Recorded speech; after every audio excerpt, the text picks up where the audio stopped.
दहरके में गोठाणन एहतिजाज कंदे चयो आहे त पंजाब कमाइण लाइ वयल नौजवानन खे ठेकेदार गुम करे छडियो आहे। गोठाणन हुजूर बख्श लगारी, इस्माइल लगारी, उमेद अली लगारी ऐं ॿियनि एहतिजाज कंदे ॿुधायो त 3 महीना अॻु असांजा नौजवान मीर हसन लगारी, तालिब लगारी, दादन लगारी समेत 6 ॼणा जेके कमाइण लाइ नेमत पंजाबी वटि पंजाब विया हुआ, जन खे ठेकेदार नेमत पंजाबी गुम करे छडियो आहे। हुन ॿुधायो त मीर हसन लगारी राब्तो करे ॿुधायो आहे त मूंखे नेमत पंजाबी गुजरावाला में राणा तनवीर खे 5,75,000 रुपयनि में विकिरो करे छडियो आहे, जॾहिं त बाक़ी 6 ॼणनि खे अणॼातल हंधि गुम करे छडियो आहे।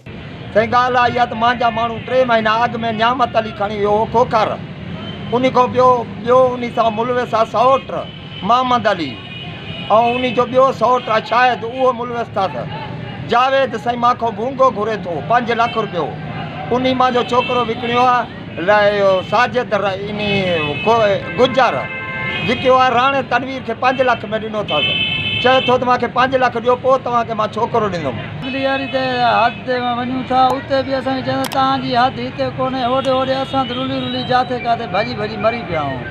वञूं था कोर्ट में बि असांजी दाद फरियाद कोन्हे, वञूं था SP ऑफिस उते असांजी दाद फरियाद कोन्हे। जंहिं हद जे SHO ॾे वञूं था, DSP ॾे वञूं था, SP ॾे वञूं था, असांजी कोई नथो ॿुधे। कल्ह 3 ॾींहं त कोर्ट आया त उते बि असांजी कोई नथो ॿुधे। महिरबानी करे असांजो छोकिरो वापसि कराइण, जंहिंखे 3 महीना थी विया आहिनि उहो उते अगवा थियल आहे, को 5 लाख घुरे थो, को 7 लाख घुरे थो।